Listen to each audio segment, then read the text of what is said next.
I am sorry that we had to cancel class, and I hope everyone is safe and warm. I'm going to go through this lecture. As I said on my email, this stuff will not be on the midterm, which is still going to be next week, but I will cover this in the final, so it's important to review and understand.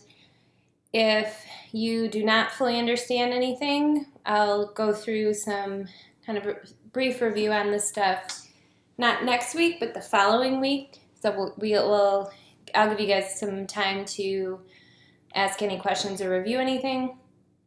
And as always, feel free to email me or give me a call and we can talk about any of the questions that you might have. But again, this stuff will not be on the midterm for next week, but it will be on the final. Okay, so the first thing I wanted to talk about was the idea of surveillance. So in surveillance, the first thing you really need to know, it's important to know what is there, what's happening throughout time. There's a lot of different data sources, including statistics that come from mandatory reporting of communicable and sexually transmitted diseases.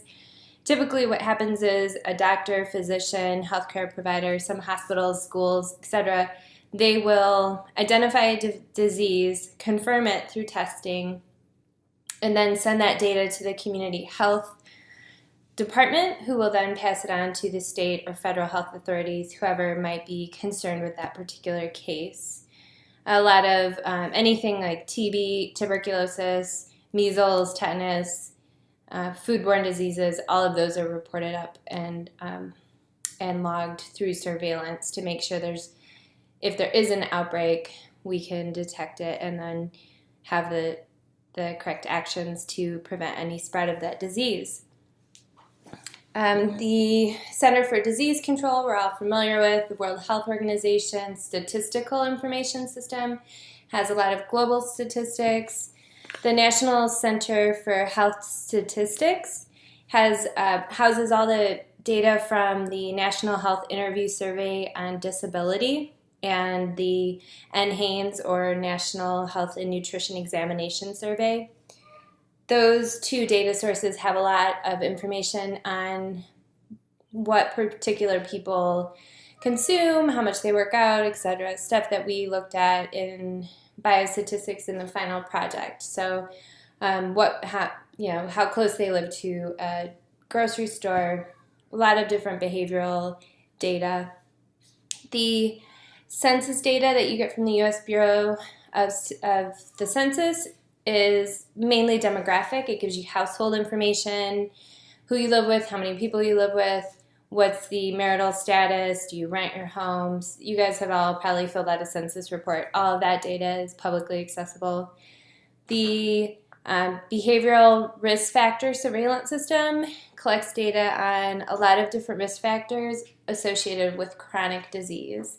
So smoking habits, obesity habits, consumption habits. And then vital statistics gives you a lot of data on death and birth statistics, which is really important when you're looking at overall mortality data. And then PubMed, which we've probably all looked on. When you go to DePaul's library website, you can search for any topic and it will pull up articles from these different peer review sources. The American Journal of Public Health, the American Journal of Epidemiology, all of those are really good sources for what's happening currently and what people are looking at scientifically. So those are just some data sources. That is mainly where a lot of our surveillance data is housed.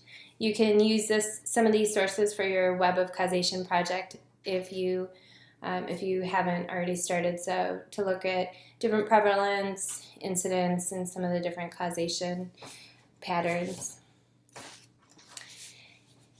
Every disease that we'll talk about throughout this term has some sort of distribution. It might be bimodal, so it might have two sort of humps in the distribution from if it's seasonal, so the flu has sort of a lot of different ebbs and flows in its incidence. It could be unimobile, so just having like a very particular normal distribution, which we looked at a lot in biostatistics. It's that might be if it's a disease that's prevalent within a certain age group.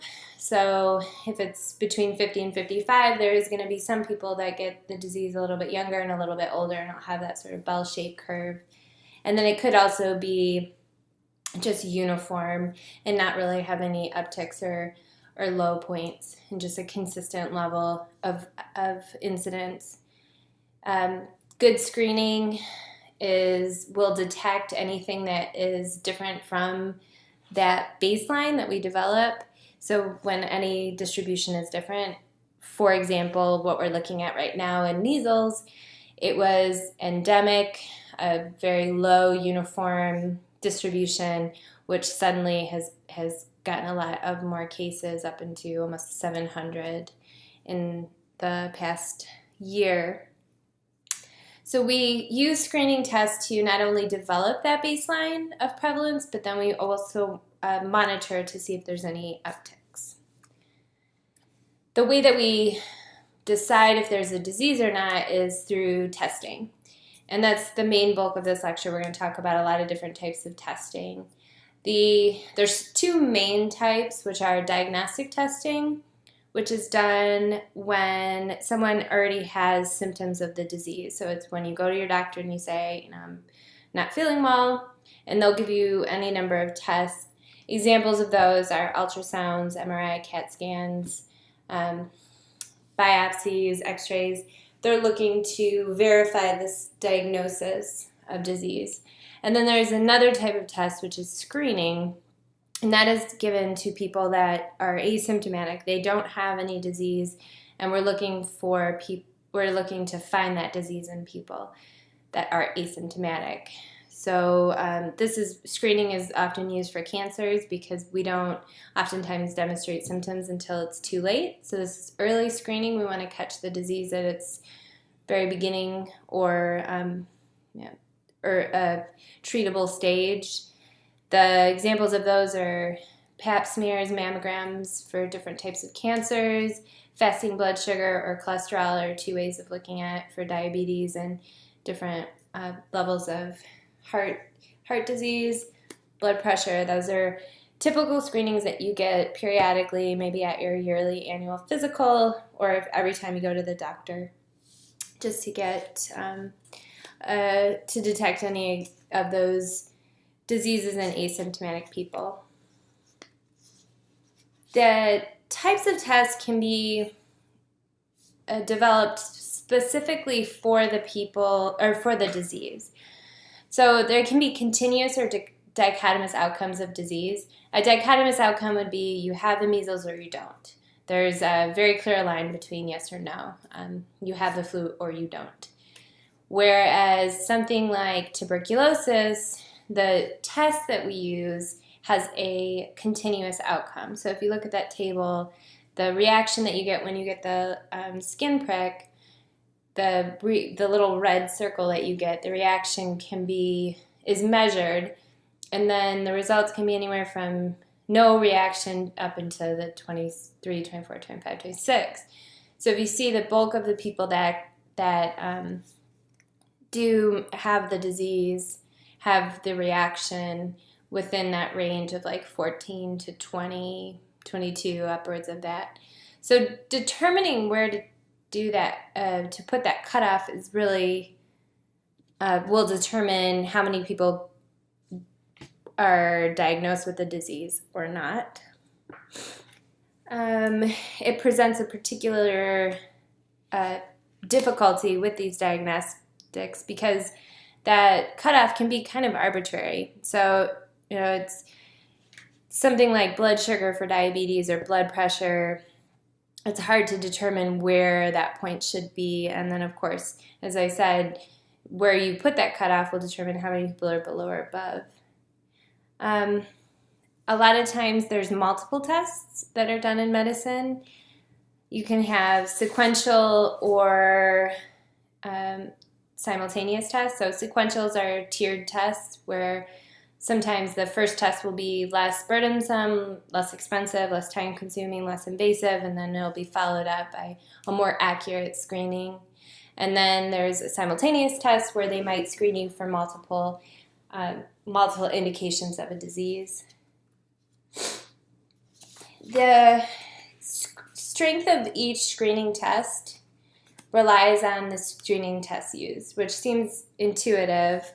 But there's measures for this. So the overall validity of a test is the ability for it to distinguish between the people that don't have the disease and the people that do. And the way we do this is we do a lot of testing using a population that we know has the disease, and then we determine the validity of the test. The sensitivity and specificity are the main measures of how good a test is. The sensitivity is how good a test is at correctly identifying those who have the disease as a proportion of the people who have the disease that were tested negative or positive. Excuse me. So the equation at the bottom, the sensitivity, is the number of people with the disease that test positive over everybody with the disease. Excuse me. The people at the top of that equation are the true positives. Those are the people that have the disease and test positive. The people that are included in the denominator are the true positives as well as the false positives. And false positives are the people that have the disease but do not get a positive test. So they have a negative test.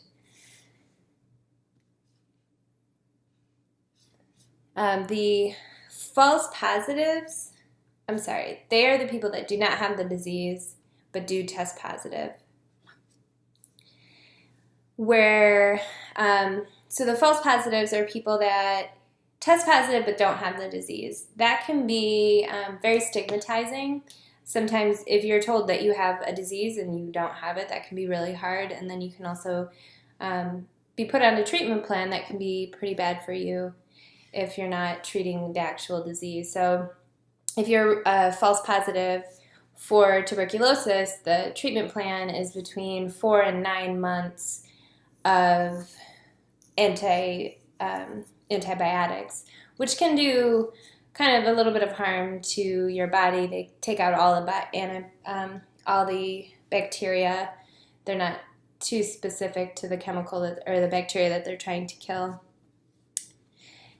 The other measure is the specificity, and if you look at the bottom, that's the persons without the disease who test negative. So the specificity is how good we are at testing, correctly identifying those who do not have the disease. So it's the proportion of the people without the disease that test negative over the persons without the disease. These are the true negatives, the people that do not have the disease who test negative. There's also false negatives. So false negatives are people that have the disease that do not test negative. The people that have the disease that test negative. So they have the disease, but they're told that they do not have the disease. That is obviously also a potential for problems, as some of the diseases that are not identified could be communicable. They could have a high fatality rate. It could be very dangerous to not identify people with a particular disease. And then accuracy is an overall measure of how well the test performs. So it's a combination of the sensitivity and the specificity, and it looks at how well we are identifying the people that do have the disease and how well we are identifying the people that do not have the disease.